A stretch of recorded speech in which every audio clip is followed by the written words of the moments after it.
The damp, late November chill of Chicago had worked its way into everything, freezing the air on the sidewalks outside the Sovereign. Inside, the light was a heavy, amber glow, thick with the scent of aged leather, rare Cuban cigars, and the kind of quiet money that never made noise. The atmosphere was a strange blend of high-end indulgence and barely suppressed tension. Maya Henderson had been on her feet for 10 straight hours. The elegant black uniform, sharp as a razor, clung to her body, hiding the deep fatigue she carried. She moved with the practiced, almost mechanical rhythm of someone whose steps were dictated by bills and deadlines. Her lower back ached, her calves burned, and the professional smile she wore was a carefully constructed mask. She couldn't afford to slow down. Tonight's tips were the final buffer between her and a critical rent deadline. She navigated the crowded dining room, a silent ghost among the tourists and the high-powered figures. Maya had trained herself to be invisible, present only when a need arose, gone fast enough to preserve privacy. That discipline had become her most valuable currency.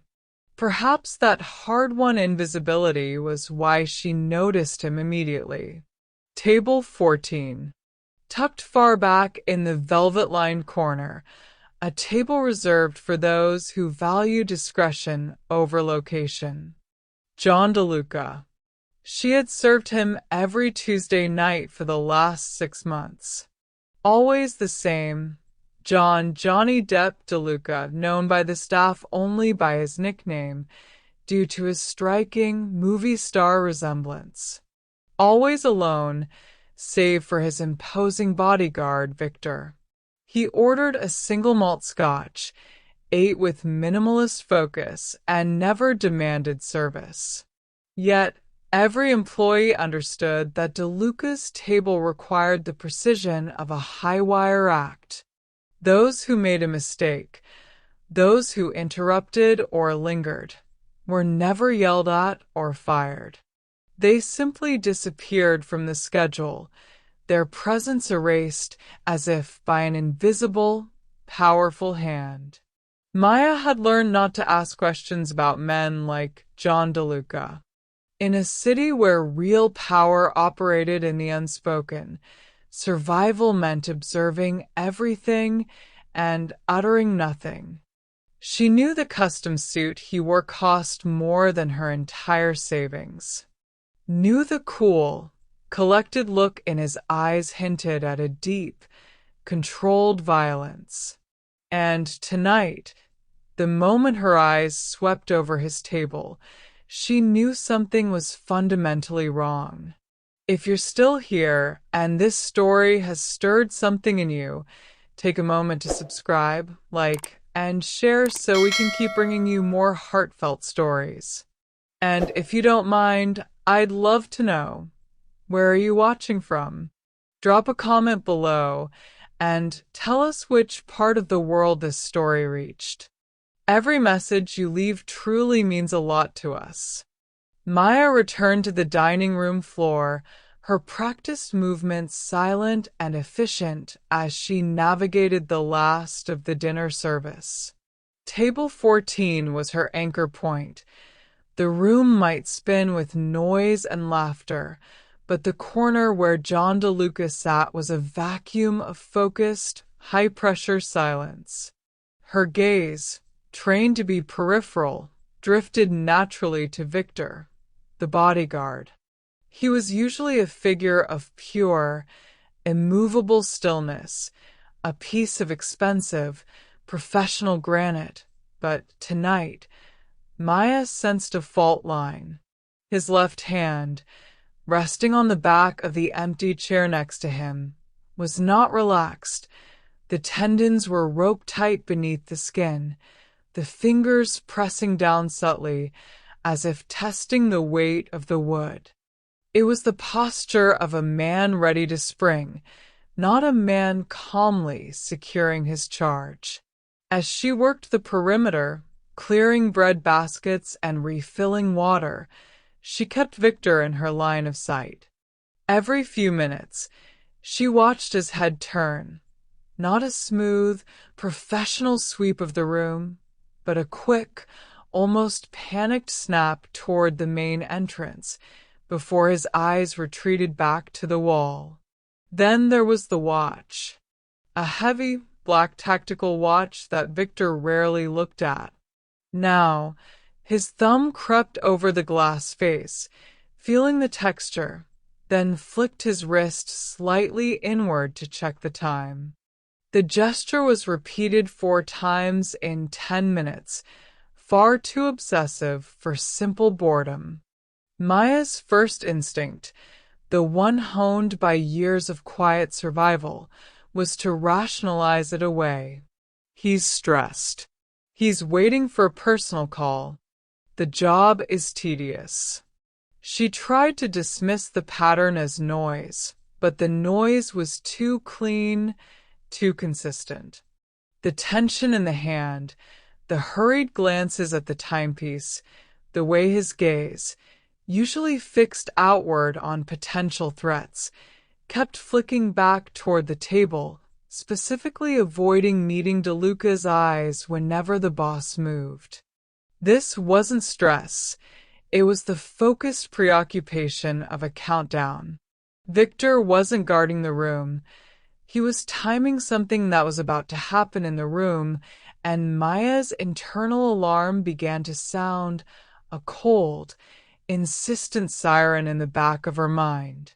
The clock was moving too slowly for Victor and too fast for the oblivious, quiet man at table 14. Maya's gaze was glued to the bodyguard as she waited for the next shift in the pattern. It arrived not with Victor's movement, but with the subtle entrance of a new player.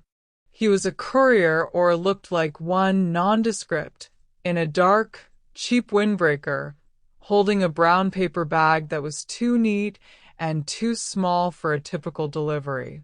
He moved not with the hurried indifference of a person running orders, but with unnatural purpose, gliding along the far wall with his eyes fixed low.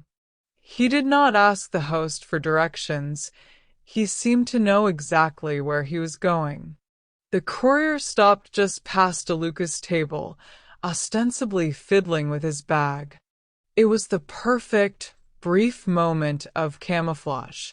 Victor, who had been stone still for a minute, shifted almost imperceptibly. His hand, the tight one, moved away from the chair. The two men did not look at each other, did not speak a word. Maya, using the reflection in a polished silver tray as she passed, saw the near-invisible exchange, a thin, folded item, not paper, but something heavier, like cardstock, slipped from the courier's cuff and into the waiting pocket of Victor's suit jacket in a single, fluid motion.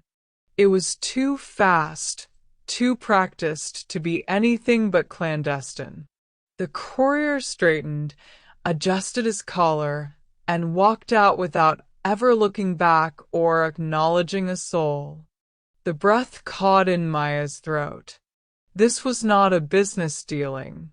This was not a message. This was confirmation, delivered with surgical precision, bypassing all protocol. It wasn't just a threat lurking outside the restaurant. The threat was seated right next to the boss. Victor wasn't a jittery guard. He was an executioner waiting for his cue. The man she served, the man who commanded vast, dangerous power, was completely unaware that the wolf was already inside the gate. Maya's personal rule of invisibility shattered, replaced by the deafening sound of an undeniable truth. John DeLuca was no longer a customer to be served. He was a target to be warned. Maya retreated instantly toward the service station, her body moving on autopilot, clearing empty plates from an adjacent table as cover. The blood was hammering a rhythm against her sternum, not from physical exertion but from the sheer terror of what she had witnessed.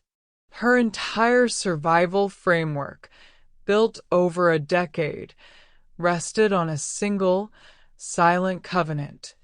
See everything, say nothing. The moment she intervened, she broke that covenant, shattering her invisibility and drawing the attention of powers that could erase her without effort.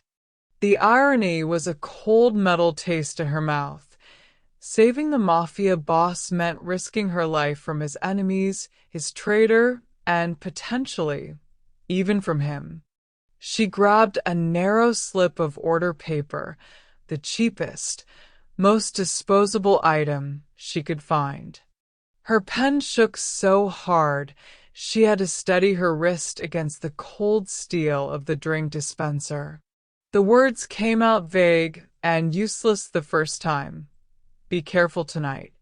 She crumpled it. Too soft, too ambiguous. DeLuca would dismiss it as a crank note. The second attempt was more precise. Your guard is nervous. Watch your back. She crumpled that one too. It implicated Victor but offered no solution and gave DeLuca time to react in the worst way possible. There was no time for subtlety, no space for self-preservation. Victor was now checking his watch every 30 seconds. The ambush was imminent. Maya pressed the pen to the third slip, breathing deeply to quiet the frantic thrum of her heart. She wrote 3 lines, the words stark and unforgiving, focusing only on the critical facts that demanded immediate, decisive flight. The writing was neat, small, and placed squarely in the center of the paper. You have been set up. Leave now. She folded the slip into a tiny, firm square, its existence the most dangerous truth she had ever held. It was the bridge she was about to burn, the point of no return that would forever separate the life she had lived from the terrifying life that was coming next. Maya picked up the sleek, leather check holder, her fingers brushing against the rough edge of the small, folded note tucked safely in her palm. Her heart was a frantic drum, but her expression, practiced over years of masking her true feelings, was flawless. It was the face of a tired, efficient waitress bringing the final bill of the evening. She approached table 14 from the side, careful to keep the noise and movement minimal. DeLuca was sipping the last of his scotch, his eyes distant, contemplative, perfectly relaxed, which only amplified the betrayal seated next to him. Victor, however, was a coiled spring, his focus now fully external, awaiting the signal. Maya leaned in slightly to speak, placing the check holder gently near DeLuca's elbow. Whenever you're ready, Mr. DeLuca. Her voice was low and smooth. As she withdrew her hand, she performed the small, decisive motion. Using the tension of the clip on the check holder, she slid the folded paper just beneath it, positioning it so it would be the very first thing he saw when he lifted the leather flap. It was in that half-second that she risked a direct look at Victor. His eyes, usually cool and empty, held a flash of warning, a pure, cold dismissal of the serving staff. He registered her presence, dismissed her as irrelevant, and looked away to scan the doorway. He hadn't seen the note. Maya gave a practiced, strained smile that felt like sandpaper on her cheeks, mumbled a courteous farewell, and walked away, her steps deliberately unhurried. The 100-foot walk back to the service station was the longest journey of her life. She did not dare look back, but every nerve ending was tuned to the sound of that leather folder lifting, the sound of paper crinkling, and the sound of silence that would follow. It was the moment of truth, and she was already anticipating the world-shattering consequences of her fate being placed in the hands of the very man she had risked everything to save. The kitchen doors swung shut, giving Maya a narrow, agonizing view of table 14. She watched the entire sequence in excruciating slow motion. John DeLuca lifted the leather check holder. His hand, white and clean against the dark leather, paused for a fraction of a second before he saw the small, folded square nestled under the clip. He retrieved it, his gaze dropping to the paper. His famous, movie star face remained completely impassive, the perfect mask, but his eyes, those ice-cold, assessing eyes, flickered once, a tiny, seismic tremor of recognition before the mask snapped back into place. He crumpled the empty check holder with the same calm economy of motion he used to finish his drink. He pushed his chair back, stood, and did not spare a glance for the front or the side exits where his armored vehicle was certainly waiting. Instead, DeLuca turned 90 degrees and walked swiftly toward the service entrance leading to the kitchen. Victor, the spring finally uncoiling, was caught completely off guard. His mouth opened, his whole body shifting into sudden, panicked movement.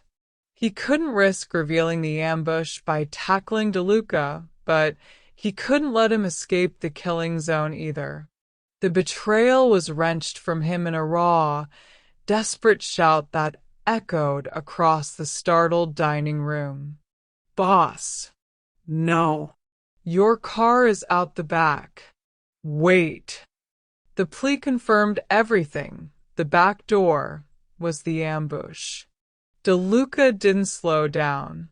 He plunged past the open kitchen doors, bypassing the cooking line, and vanished through an unmarked, industrial door barely visible to the dining room, the entrance to the little-used freight elevator. The door hissed shut behind him. Victor, his cover blown and his desperation complete, stood frozen in the center of the room, his face a sudden portrait of absolute failure. The trap had sprung, but the prey had already flown. The desperate shout of Victor acted as a starting gun. Near the back staff door, where the ambush was clearly supposed to occur, a brief but violent scuffle erupted, muffled instantly by the heavy door swinging inward and then slamming shut. The unexpected noise, coupled with DeLuca's escape via the silent freight elevator, sent a wave of shock through the dining room. People gasped, but no one moved, held captive by the sheer audacity of the event. Victor was the only one who moved with intent. He stood frozen for a second, his face contorted with the rage of failure. Then, his eyes snapped across the room, past the stunned patrons, and fixed immediately on Maya's service station. The question in his stare was lethal. Who saw? Who interfered? The trajectory of his gaze was a bullet aimed straight at her. In that moment, Maya knew her perfect invisibility had failed. She was seen, and Victor, the traitor who had just lost the biggest score of his life, would dedicate every resource to finding the server who had exposed him. She had less than a minute. Maya spun on her heel and plunged into the kitchen's chaotic noise. The cooks were frozen, watching the dining room through the pass-through window. Without breaking stride, she tore off her tight black apron, shoving it into a laundry bin. She grabbed her cheap coat from the staff rack, pulling her hair free of the knots she wore for service, changing her silhouette entirely. She didn't take the back exit. That area was now compromised. Instead, she bolted toward a tiny, unmarked door beside the walk-in freezer, an exit used only by maintenance crews. She slipped through the narrow gap, the heavy door clicking shut behind her with a sound that seemed deafening in the cold, wet silence of the Chicago alleyway. Maya didn't run. She walked quickly, smoothly, melting into the street shadows and the anonymous chaos of the city, disappearing into the dark, leaving behind the heat and the light of the dangerous world she had just detonated. The cold, wet air of the Chicago night was no longer the worst part of the journey. Maya was hyper-aware of everything: the skitter of rodents in the alley, the muffled laughter from a bar, the way the streetlights cast long, shifting shadows. She was no longer just a tired waitress. She was a target, and the sheer audacity of her action was now a liability. Her senses, which had kept her safe for so long, screamed an alert she couldn't ignore. The rhythmic, low thrum of a heavy engine, too slow, too controlled to be a taxi, too deep to be a passenger car, was tracking her about half a block behind. The sound was always there, muffled, blending seamlessly with the city's hum, but undeniably following her path through the residential side streets. She resisted the urge to look back, focusing instead on maintaining her smooth, even pace, trying to look like any other weary late-shift worker. Finally, she reached the fire escape leading up to her cramped apartment. As she scrambled up the iron rungs, the vehicle glided silently past the entrance, confirming her worst fear before it disappeared. She slammed her apartment door shut and leaned against it, gasping for the air she hadn't realized she was holding.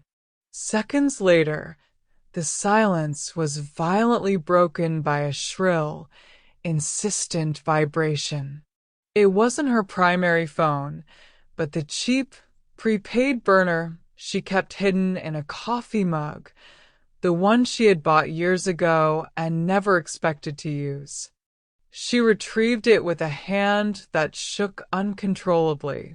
The number was unfamiliar, blocked. She answered, her voice tight. A deep, gravelly voice, heavy with an East Coast accent, cut through the static. Maya Henderson, this is Marco. Listen carefully. The boss is secure. Victor is disposed of. You did well. Maya swallowed, the relief of DeLuca's safety warring with the terror of being known. How did you get this number? Marco ignored the question. The boss wants to talk. He recognizes what you did and what it cost you. You are no longer safe. You are no longer invisible. He has options for you. You will stay exactly where you are. I will call with instructions in 40 minutes. Do not move. Do not talk to anyone. The boss wants to talk. Now. The line clicked dead, leaving Maya standing alone in her tiny apartment, the burner phone heavy in her hand, having just received a summons from the deadly world she had always sought to escape. Maya was driven blindfolded across the city and then led through several hallways, the scent of antiseptic and stale coffee suggesting a repurposed office or clinic. When the blindfold was removed, she found herself in a stark, windowless room, seated opposite John DeLuca. He looked exactly as he had at the restaurant, immaculate, calm, and devastatingly precise, though the tension was gone, replaced by a deep, assessing stillness. He didn't offer coffee or pleasantries.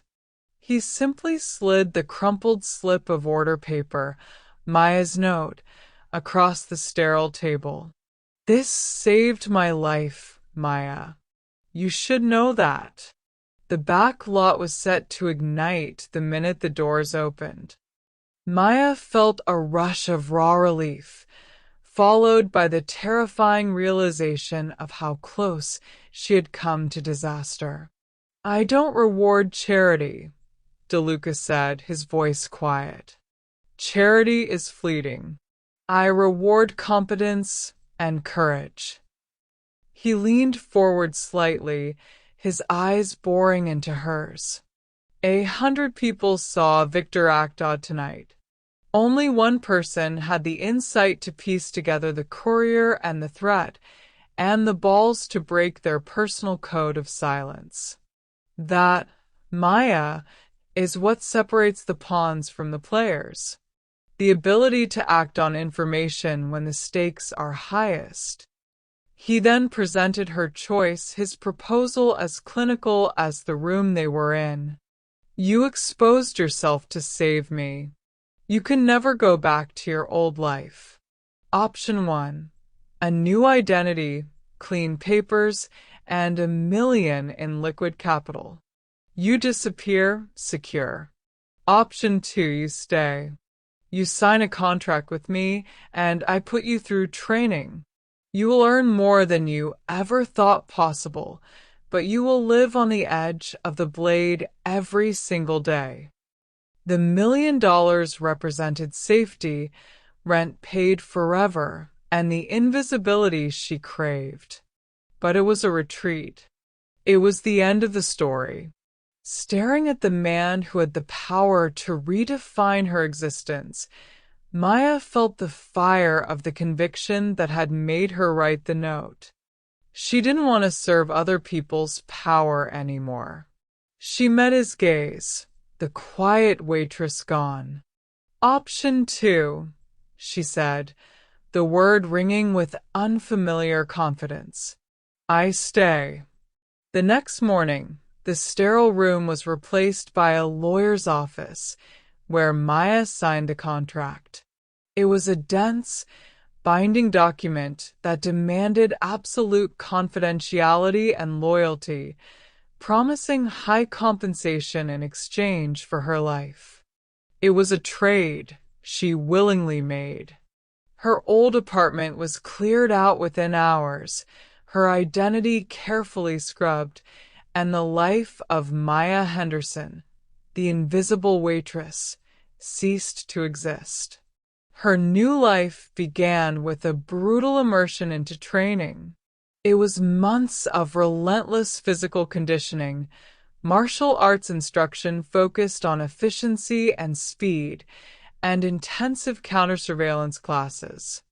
She learned to read not just a room, but the micro-expressions of men under pressure, the subtle tells of a compromised agent, and the complex patterns of urban infiltration.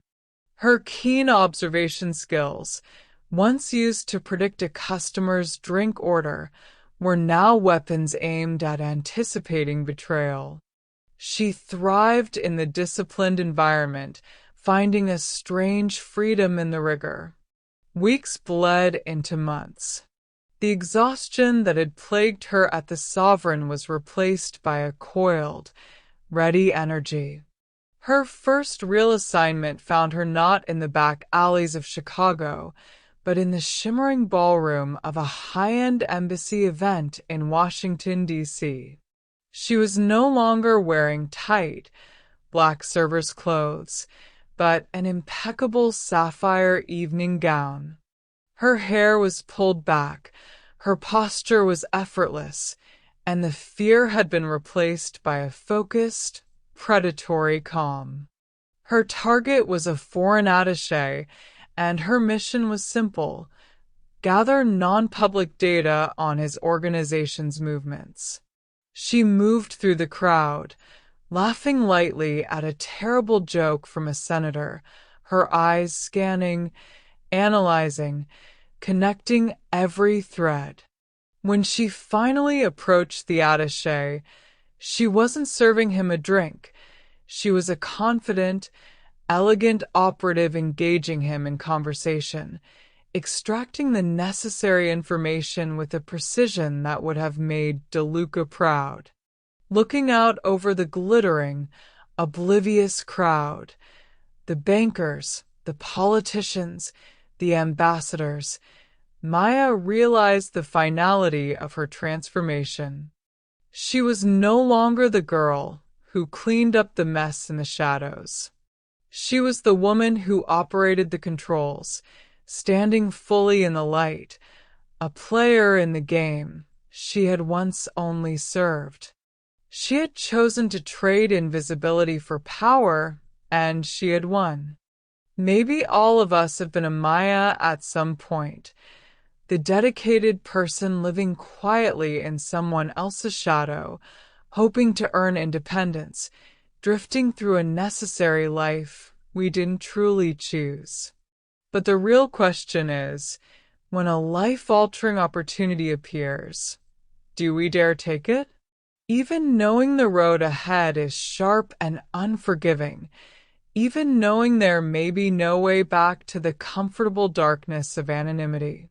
Maya's story isn't just about survival, it is a fundamental question of identity.